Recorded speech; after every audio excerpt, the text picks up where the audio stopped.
early. But if you don't mind, I'll rewind it and I'll take you to this part of the scripture beginning in verse number 46, and hopefully when I get to this part of the scripture again, I will get a different reaction. All right. Yeah, because you have to understand what was going on with this particular individual. Yes, and if you know what was going on with this individual, some of us, so many of us, if we were honest with ourselves, will find ourselves in this passage of scripture. Let me show you why. Go with me, please. Jesus had just got through preaching, teaching, and praying, and blessing, and healing, and counseling, and providing, and resurrecting. Jesus had just got through walking through his ministry in Galilee, and now he was in his final ascent to Jerusalem. Okay, that's where you find yourself if you were to get to verse number 45. But then in verse number 46, it says that on his way to Jerusalem from Galilee, that he stopped in a town called Jericho. Yes, sir.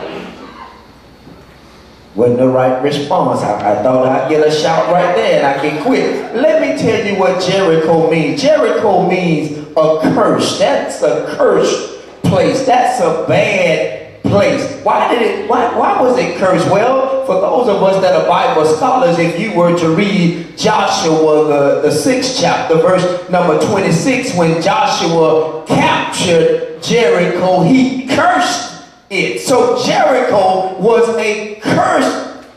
Oh, they still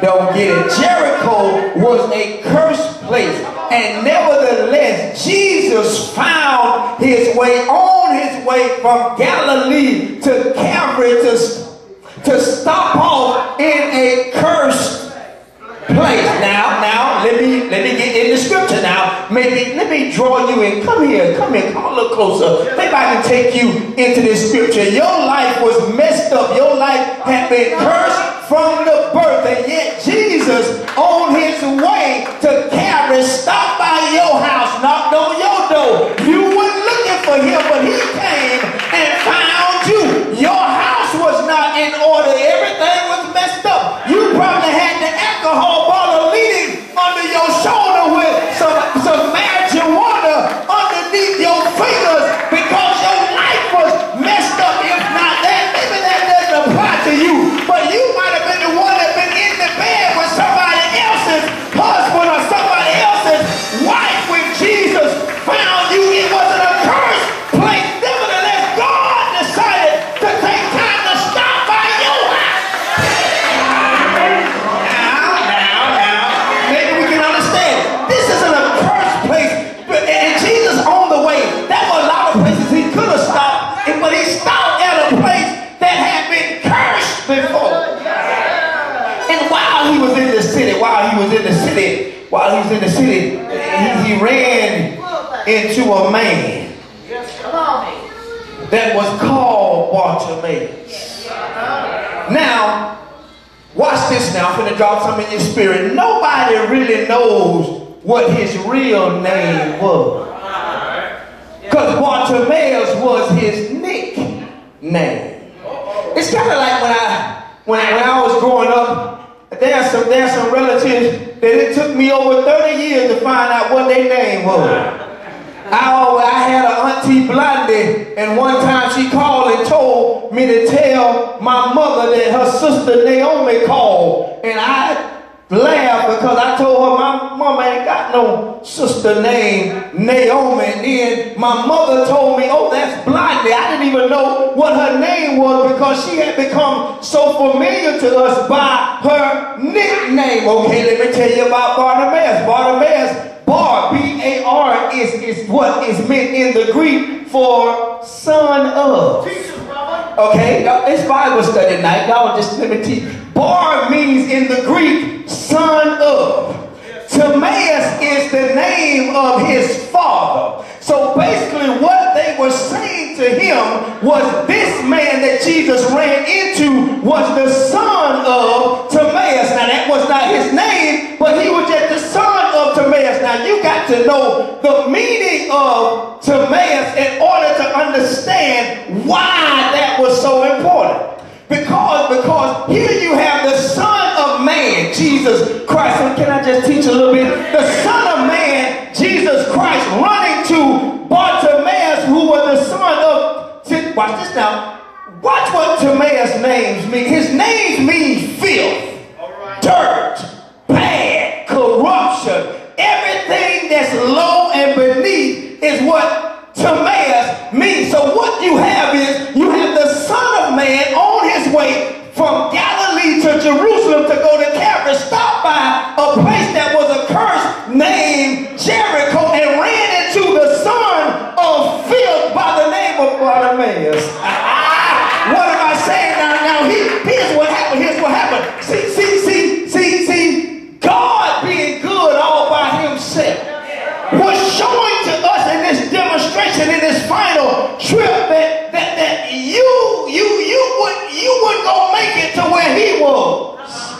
But he was more than willing to come where you were. And then when he got to this accursed place, he went to a man that had to be so bad because his name meant filthy. His name meant corruption. His name meant dirt. And yet Jesus was passing through. The man that name mean dirt, son, who was accursed from birth, blind, Bartimaeus was his nickname because he was the son of filth. He knew no goodness. He knew nothing good. All he knew how to do was to con people, to get people to do what he wanted them to do. Well, Pastor, where you get that from? He was blind. He couldn't make it to the street. And yet every day somebody took him there. How did he get it done? Because he taught somebody into taking him where he needed to go. Then when he got there, he begged for whatever he needed. Dependent upon them. Oh, it's all right there in the text. If you read it right there in the text. And then watch this now. Watch this. And as he was encountering Jesus brought out some things in him that he was not used to.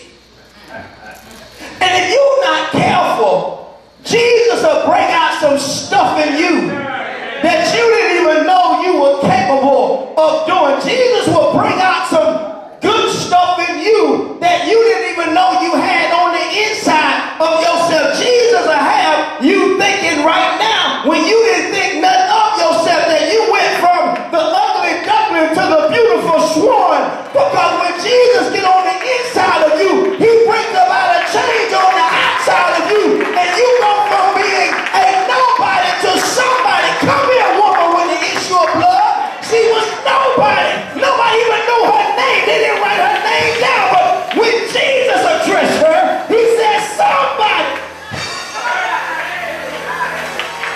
Only God can take you from nobody to somebody in a matter of seconds. Here it is. Watch this. Watch this. Now watch this. I'm almost finished. Y'all hang out. I'm almost finished. Here it is now. He goes and he sees Bartimaeus. And this is what did he bring out in Bartimaeus? First of all, he helped Bartimaeus to realize his assets. See, so many of us, we have a rough time recovering because we too busy, woe is me. We too busy worrying about how sick we are. We too busy worrying about all our problems instead of celebrating all our good things that God has blessed us with. For example, I know that I might be a little tired right now, but I'm walking and I'm breathing. So instead of thanking